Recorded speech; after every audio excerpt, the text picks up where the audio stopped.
This channel does not promote any violent, harmful, or illegal activities. All content provided by this channel is meant for an educational purpose only.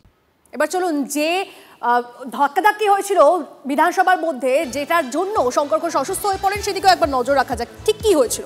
বেনজির বিধানসভায় যেন রাজনীতির T20, ঠিক যেন ডার্বির উত্তাপ।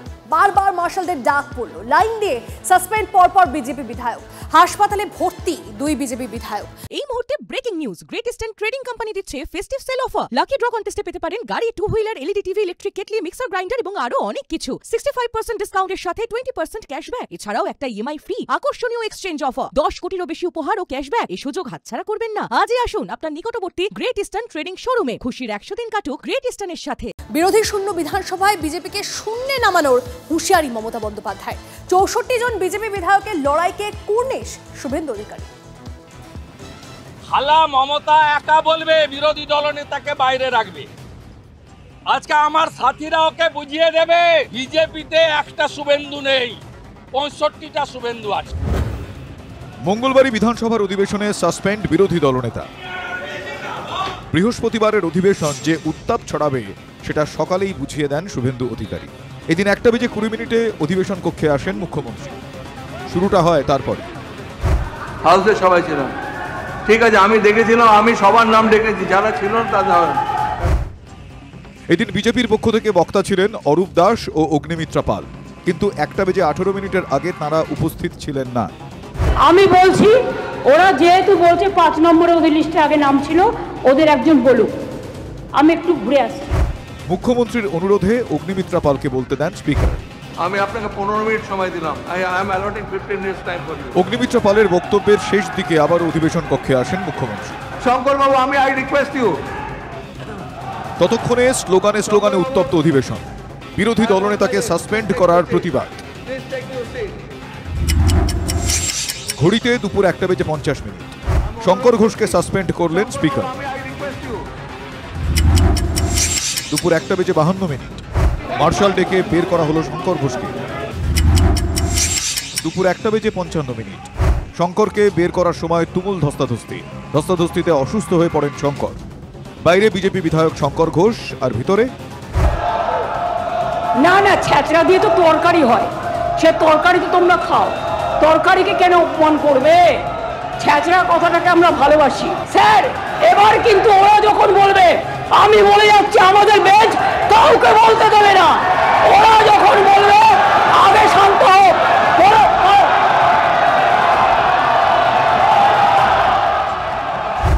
Slogan পাল্টা স্লোগানে উত্তপ্ত অধিবেশন। দুপুর 2:03। তৃণমূল বিধায়কদের সামলাতে ওয়েলে মমতা। বেনজির সংঘাত চলছে তারপরে। দুপুর 2:14। অগ্নিমিত্রা পালকে সাসপেন্ড স্পিকারের। In exercise of my power conferred under rule 348 আমি মীর গোস্বামীকে সাসপেন্ড করছি। দুপুর 3:04 করছি। I tell Mir Goswami to withdraw from the house. Mir গোস্বামীকে মার্শাল দিয়ে বলবো ওকে বার করে দিন।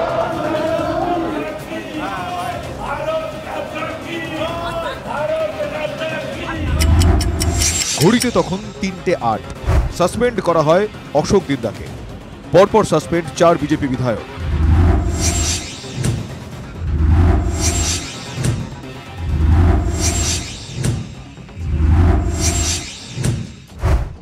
আর তারপর আবারও দুপুর 3:11। বঙ্কিম ঘোষকে সাসপেন্ড করেন স্পিকার।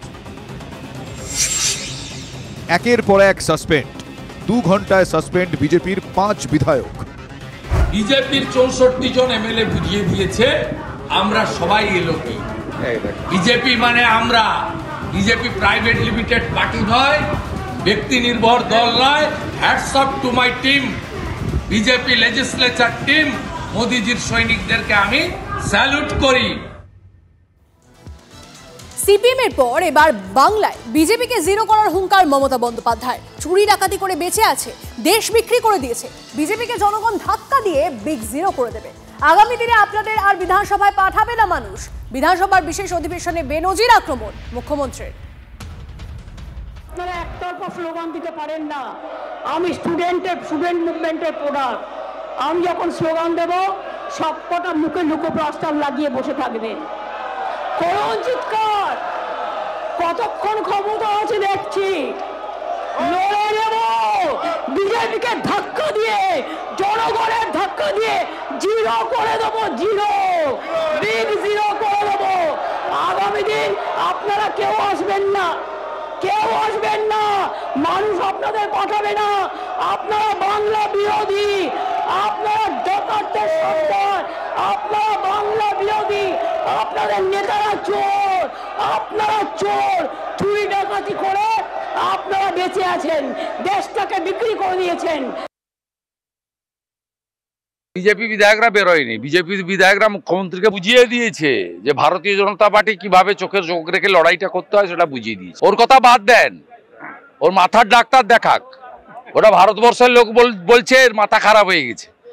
যে ভাষায় বক্তব্য রেখেছে প্রত্যেকে বলেছে, আর আমরা ওকে বুঝিয়ে দিয়েছি যে বাংলাদেশের মুসলমান আর রোহিঙ্গাদের বাঁচানোর জন্য এই বাংলা বাঙালির খেলা কেউ বিশ্বাস করছে না। ভরা বিধানসভায় নিজের দলের মন্ত্রীকে অপদার্থ বলে দিলেন তৃণমূল বিধায়ক। অধিবেশন কক্ষে মৎস্যমন্ত্রী বিপ্লব রায়চৌধুরীর সঙ্গে কথার লড়াইয়ে জড়ালেন রতুয়ার বিধায়ক সমর মুখোপাধ্যায়। শেষ পর্যন্ত অধ্যক্ষের হস্তক্ষেপে তিনি মন্তব্য প্রত্যাহার করে নেন। মন্ত্রী বিপ্লব রায়চৌধুরীও এ বিষয়ে বিশেষ কিছু বলতে চাননি, তবে এই সুযোগে তৃণমূলকে কটাক্ষ করতে ছাড়েনি বিজেপি। বিধানসভায় বিপ্লব, বিধানসভায় সমর। না না, তৃণমূল বিজেপির তুলকালামের কথা বলছি না। আসলে বিধানসভায় এত কাণ্ডের মাঝে পিছনে পড়ে গেছে তৃণমূলের দুই বর্ষীয়ান বিধায়ক মৎস্যমন্ত্রী বিপ্লব রায়চৌধুরী আর রতুয়ার বিধায়ক সমর মুখোপাধ্যায়ের কথার লড়াই। একেবারে নারদ নারদ যাকে বলে। হঠাৎ কি এমন হলো যে মন্ত্রীকে অপদার্থ বলে দিলেন তার দলেরই বিধায়ক?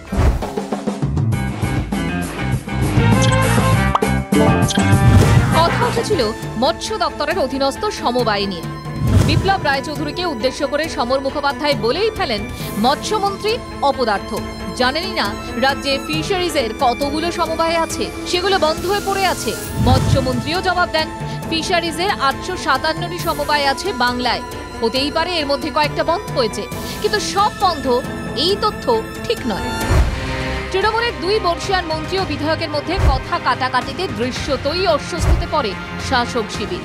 अध्यक्षर कथा सुने मंतव्य फिरिए नेन समर मुखोपाध्याय। विधायक है वो आप ही के पार्टी के हैं और असेंबली में वो आपको ही यूजलेस मंत्री बोल रहे हैं। इस तरह का भाषा इस्तेमाल समझ गया। विधायक का विधान अंदर में क्या बात है, सबको बताया कि ये बात अच्छा नहीं है, आप गलत बात बताए। अभी देखा गया दोनों एक साथ ही आप लोग बात भी कर रहे थे, क्या उन्होंने सॉरी बोला? बताया उनको क्यों बोला आपने, बोला सॉरी बाबा ওটা হাউসে ওটা অসাংবিধানিক কথা মাননীয় মন্ত্রী বললেন, আমি উদ্যোগ করেছি, আমার বলা ঠিক হয়। পরে সমর মুখোপাধ্যায়ের ডাক পরে পরিষদীয় মন্ত্রী শোভনদেব চট্টোপাধ্যায়ের ঘরে। ঠিক করনি, ও তো বললো, আমি সঙ্গে সঙ্গে বলেছি স্লিপ অফ টাইম এটা ঠিক হয়নি, সেটা অলরেডিও বলে দিয়েছে, মানে ফ্লোর অফ দ্য হাউসও বলে দিয়েছে কথা। তৃণমূল তো যখন পাড়ায় হয় তখন একে অন্যকে গালাগাল দেয়, নিজেদের মধ্যে মারামারি করে গুলি চালিয়ে একে অন্যকে খুন করে। ভুলে গিয়েছে এটা বিধানসভা, কারণ বিধানসভার তো কোনো মর্যাদা নেই, সংস্কৃতি নেই, পাগলামির জায়গা হয়ে গেছে। বিধানসভায় বিপ্লব, বিধানসভায় সম। ফিশারিজের সমবায় নিয়ে তাদের মধ্যে যে আকচাকচি চলল, তারপরে তো বলতেই হয় সার্থক নামকরণ। এর জন্য কালীপদ চৌধুরীর সহায়িকা লাগবে না। প্রদীপ্ত কান্তি ঘোষ ও দীক্ষা ভূঁইয়ার রিপোর্ট, TV9 বাংলা।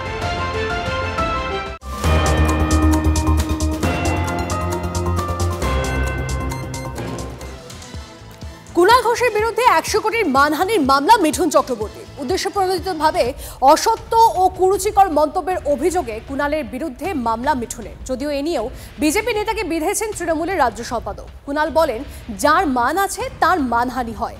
সম্প্রতি মিঠুন চিটফান্ড কেলেঙ্কারিতে জড়িত বলে মন্তব্য করেন কুণাল। এই মন্তব্যের বিরুদ্ধেই মামলা বিজেপি নেতা তথা অভিনেতা মিঠুনের। কোর্টে দেখা হবে পাল্টা হুঁশিয়ারি কুণালের। যে ঘন ঘন দলবদল করে, কোন দলে তার মান নেই, তার আবার মানহানির মামলা, ও মামলা ট্যাঙ্কে। আমি চাইছিলাম ওকে একটা মামলায়, যে কোনো মানহানির মামলাগুলো সিবিআই কে হ্যান্ড ওভার করে দেওয়া হোক। এই হচ্ছে ওর বেনিফিশিয়ারি, এই ইনকাম, এই কানেকশন, 4খানা অন্তত চিটফান্ডে আছে। তো আমি ওয়েট করছিলাম। এখন মিঠুন দাই যখন নেমন্তন্ন করে আনছে, বাকিটা মিঠুন চক্রবর্তী আপনার সঙ্গে আমার কোর্টে দেখা হবে। আর একটা জিনিস মনে রাখবেন, যাকে চিঠি পাঠাচ্ছেন তার নামটা কুণাল ঘোষ, মনে রাখবেন।